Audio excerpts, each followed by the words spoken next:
Pete Buttigieg may have a blunder on his hands. As the Democratic primaries battle for financial transparency rages on, one of the South Bend mayor's top bundlers, tasked with helping him collect enough contributions to compete robustly in the nominating contests, previously urged the federal government to offer cash handouts to predominantly red state Americans to lose massive amounts of weight. The proposed incentive, detailed in a 279-word blog post, was titled, "Cash for Fatties. The government should institute a program in which people are paid to lose weight." Wendy Wanderman, a top Buttigieg bundler and entertainment executive who specializes in film marketing and production, wrote on HuffPost's website in 2009. "You can only register for this program if it is determined that you are heavily overweight. If you enroll in a weight loss program like Weight Watchers, the Gov will pay for it whether you have health insurance or not, and lose a significant amount of weight, the Gov will pay you a fee. If you keep the weight off after 6 months or a year, the Gov will give you an additional payment," she wrote. Wanderman, who also served on former President Barack Obama's National Finance Committee, donated at least $25,000 to Buttigieg's 2020 bid, according to figures released by the campaign.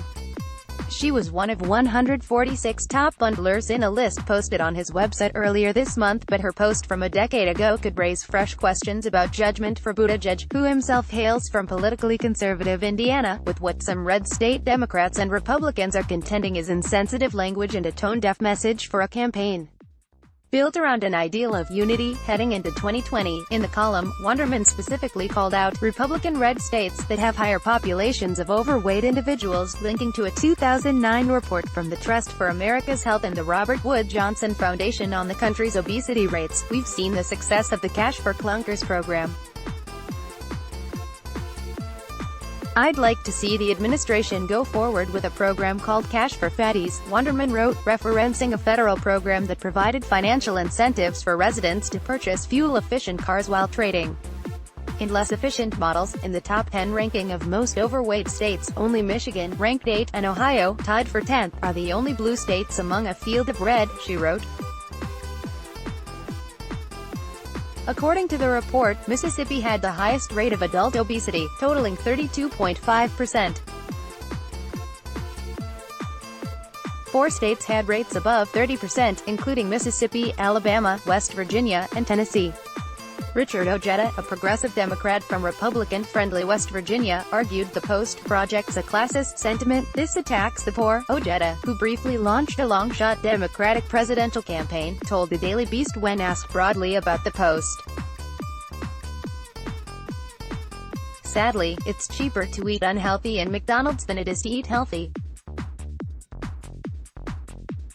I come from a poverty-stricken area and know this is how people survive." Wanderman's argument is based on the premise that people in thinner and mostly bluer states are paying for the healthcare costs of all of the uninsured and Medicare-covered individuals in these red states, and that politically left-leaning areas are picking up the tab for more conservative parts of the country. "The blue states in which we want a public option, are paying the costs of the red states where they oppose it," she wrote before proposing her cash-based solution.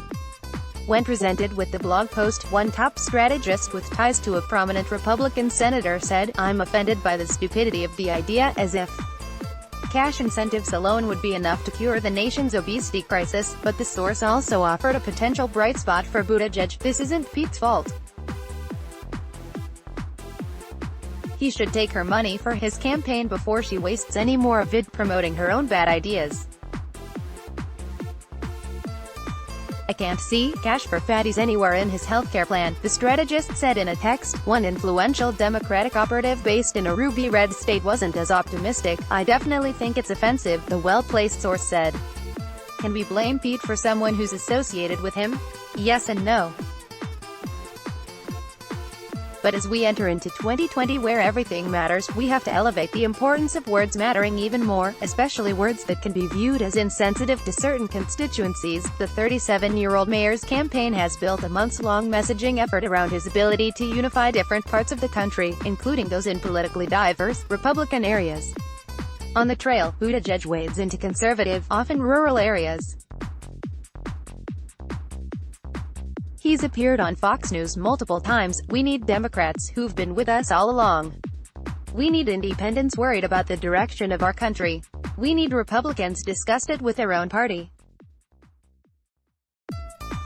We won't all agree on everything, but we'll need each other. I will welcome anybody who is ready to help, Buttigieg wrote on Twitter last week. The Indiana Democrat is the only top-tier candidate from a deep red state. In 2016, President Donald Trump won the election in Indiana with 56% of the vote, where Vice President Mike Pence served as governor. He is one of two candidates relying on high-dollar fundraisers like Wanderman to bring in cash for his campaign. Sen. Elizabeth Warren, DMA, has for weeks prodded Buttigieg in all but name on the trail, and has made his financial ties a center point of her offensive strategy, often campaigning around the message that she doesn't do big-ticket fundraisers. Buttigieg's campaign declined to comment on the record for this story. But it's not the first time his bundlers have gotten him into hot water. An Axios report last week revealed an email sent by campaign fundraiser HK Park offering what appeared to be influence for cash. If you want to get on the campaign's radar now before he is flooded with donations after winning Iowa and New Hampshire, you can use the link below for donations, Park wrote. The campaign told the outlet it did not authorize the email. In addition, a report in The Intercept noted that although Buttigieg's Medicare for All Who Want It healthcare proposal pledges to ban the predatory practice of balance billing, where patients are slammed with high bills for receiving out-of-network care without knowing, billionaire Hamilton James, the executive vice chairman of Blackstone and a top Buttigieg fundraiser, has been linked to deceptive billing practice schemes, the report indicates. His campaign also previously omitted over 20 high-level fundraisers from the initial list they released in the spirit of increased transparency. Let's block ads. Why?